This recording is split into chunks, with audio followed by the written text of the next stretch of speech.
saying just how excited we are about you guys being able to head out on the road again. How do you guys feel finally being able to get this tour underway? Well, it feels like there's a little bit of a weight off our shoulders, actually, to be quite honest. It's been in the works for the past couple of years. I mean, yeah, it's going to feel great to get back out there. We're all super excited and we just can't wait to get back out there, to be honest. Have you got any nerves at all? Like, I've spoken to a few artists recently who have said when it's hit them that they haven't been on stage for 2, nearly 3 years sometimes, that they realise that there's a few nerves there and a few cobwebs. Dave, honestly, I get nervous every single show I do. There isn't a show where my nerves don't go through the roof before I hit the stage. It's one of those things. If you're ever around me before a show, I'm not really the best person to be having a conversation with, that's for sure. But yeah, these shows are going to be even more. There's a little bit more pressure, I guess, on us doing these shows, especially for me, because I kind of missed out on the last tour that we had done. Yeah. Due to illness, so it's going to be extra special for me this time around doing these shows. So I'm super pumped about it, but extremely nervous at the same time. Yeah. How do you deal with those nerves? Because we had Shirley Manson on our show once, and she talked about the fact that she still throws up before every show, even though she's been doing it now for nearly 30 years. How do you deal with those nerves? I tend to just, if I can put myself in a position where I'm by myself, and then just I'll tend to put my headphones in and just listen to music or go over lyrics, things like that. That's the best way that I kind of tend to deal with my nervousness. I don't tend to like to be around too many people before a gig. It kind of shifts my focus. It's a hard thing doing a live gig, because you've got to become you're not just a musician. You now then have to switch into a different persona and become the entertainer as well. You know, which a lot of people will tell you that I'm the kind of quiet, mild-mannered kind of guy, but then on stage I'm a different person. Yeah. And, you know, I've kind of learned that from over the years, that you can't be just a stun mullet on stage. You've got to become somewhat entertaining, or try to become entertaining, as well as perform up to a standard that everyone's going to be happy with. So there's a lot of pressure. Yeah. I'm always nervous. You're kicking off you're kicking off the tour at one of my favourite venues, a very, very intimate venue in Belgrave that's not far from where I live. Was that deliberate? Very nice. Yeah, was that deliberate, picking a very intimate venue to kick off the tour? That would be the Suki Lounge. That's correct. Right? Yep. I have never been there, Dave, but I'm sure it's a nice place. Can you vouch for that? I can. It's an amazing place. It's one of those places where they've got couches and stuff that people can sit down on, and they have the greatest alcohol selection, everything from old-time mead right through to craft beers, and yeah, it's an amazing venue. But yeah, I was wondering whether you guys had deliberately chosen an intimate venue to kick it off.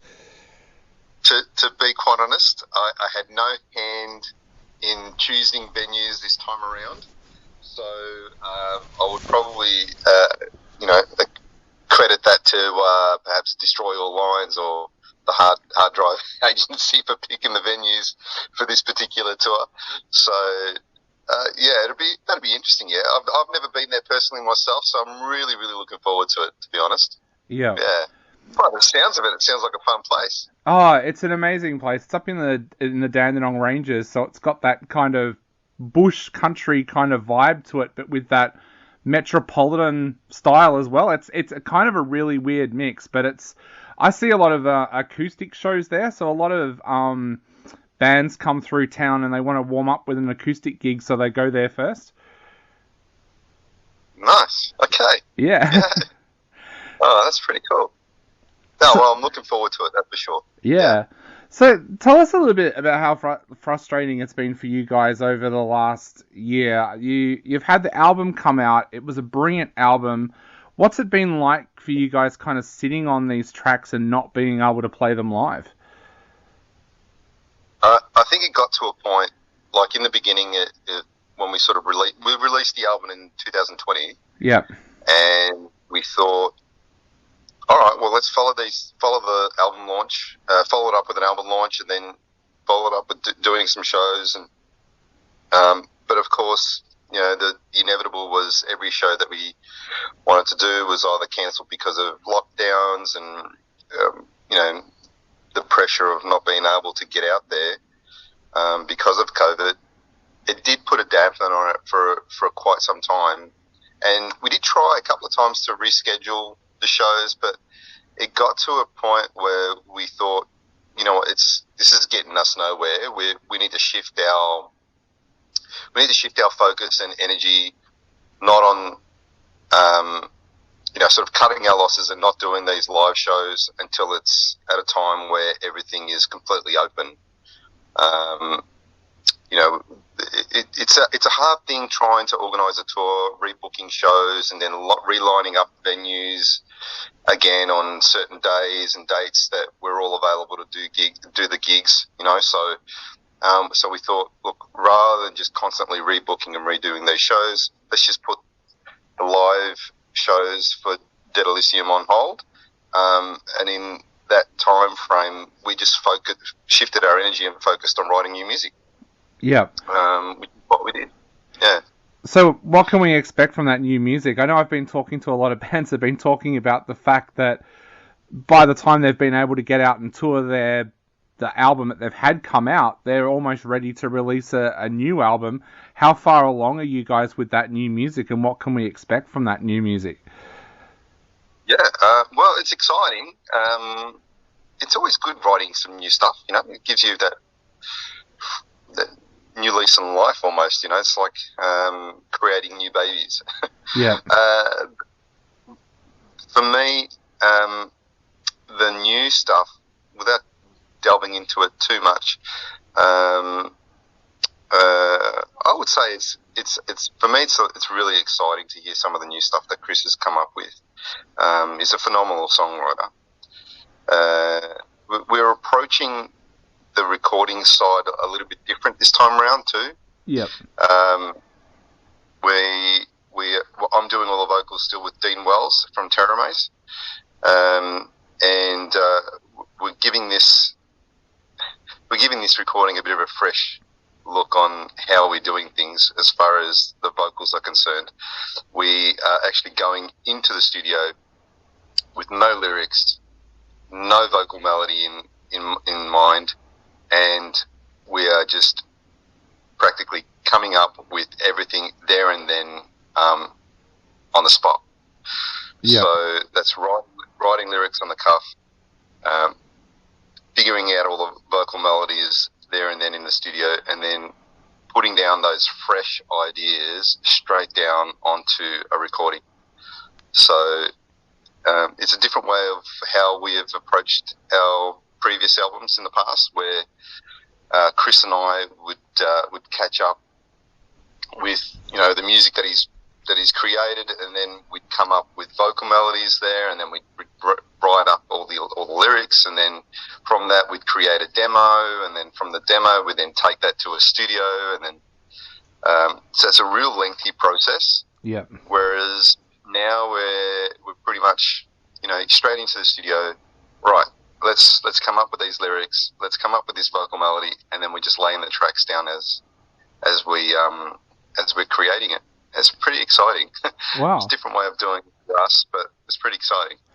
Yeah, I definitely can't wait to hear that new material. And during the last couple of years, have you guys found it difficult to stay interactive with your fans? Because, of course, in the music industry these days, bands can drop off the end of the cliff if they're not staying interactive.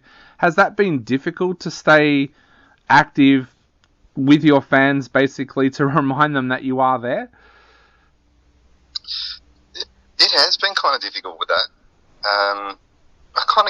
You get into a point where it gets a bit, there's that stagnant sort of time period between albums and recording, and then just life pressures just kind of get in the way as well, with work and family and friends and things like that. So, but it's important that we do things like this, do these interviews, and stay in touch with people, letting everyone know that, hey, we're not gone, we're still around, we're still doing what we love to do, you know. So it is a difficult thing to maintain that, especially when you've got other things in life that sometimes take precedence, you know. So yeah, it's not an easy thing to do.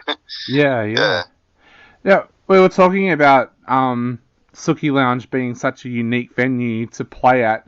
With all the shows that you guys have done over the years and opening for some of the biggest names in the metal industry and playing at Wacken, has there ever been a venue that really has stuck in your mind for being like not a weird venue, but something that just sticks in your mind about a certain venue that you've played at?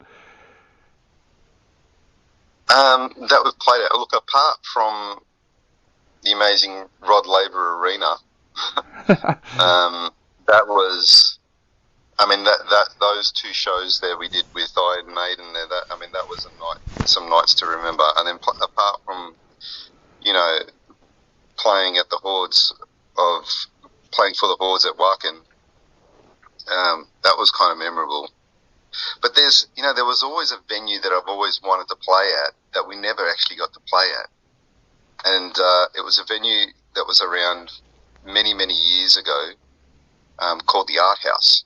I don't know if you've ever heard that before. I have heard of it, yes. Yeah, well, it shut down. It was the smallest, dingy little venue that most Melbourne metal bands have all played at, who are sort of at my age. I always wanted to play that venue, but for some reason we never ever played it. And so that's a kind of venue that sticks into my memory of one of those things where I always used to go there to go see some gigs from my favourite metal bands that used to play there, but we never played there. We kind of skipped that for some reason. It was kind of weird, but yeah. Apart from the obvious, Rod Laver, you know, I mean, that was a venue that kind of is very, very memorable, you know. Yeah. Is there a venue anywhere in the world that's still around today that you guys really want to play at and haven't played at yet? Well, a venue. Probably, I'd probably say Headbangers Ballroom. Yep. In Hamburg. Yep. Yeah. I mean, that's a pretty iconic. It's a pretty iconic venue there in Germany. So a lot of bands have gone through there and played there. So yeah, but I've actually been there, and I've been there a couple of times, but yeah, we've never played there. So that was kind of cool. Awesome. Yeah, that would have been cool. Yeah. Now, don't talk about anything that you're not allowed to talk about that's going to get you in trouble, but what are your plans for the rest of this year now after this tour? Oh, well, happy to talk about anything, mate. So okay. After this tour, we're really going to focus down on just recording the rest of this album that we've embarked on. So yeah, once we finish these tours, that's what we're going to seriously focus on. Yeah. Awesome. That's about it, really. Yeah. I mean, as far as touring overseas or anything like that, there isn't anything in the pipeline at this stage. But, you know, if something does come up, we'll definitely look at it. But I think the main focus is we really want to get this next album out as quickly as we possibly can do it, you know? Yeah. So, as you know, one of our weakest points about being in Vanishing Point, is that we don't tend to release albums very quickly. Yeah. We tend to, we leave things quite, we leave a lot of time between albums, which we don't do it intentionally to be honest. It just happens to be that way. But this time around, we really sort of put a bit of pressure on ourselves on purpose to try to push it out a lot quicker than we have before. Awesome. Yeah. Well, mate, to wrap up, what would you like to say to people out there who are still tossing and turning about whether they're going to grab tickets for these shows or not? Oh, don't toss and turn. Just come. Just grab those tickets. We've noticed a few. The ticket sales have picked up quite considerably now that we've done sort of a lot of this promo work. But please, it's going to be an awesome night wherever we're playing. If you come to the Suki Lounge or if you come to Stay Gold, I'm just going to go nuts at these gigs, man. I'm really going to put 110% in all of them. So I implore anyone to come around and witness what I'm doing. Awesome. Well, mate, thank you so much for taking the time.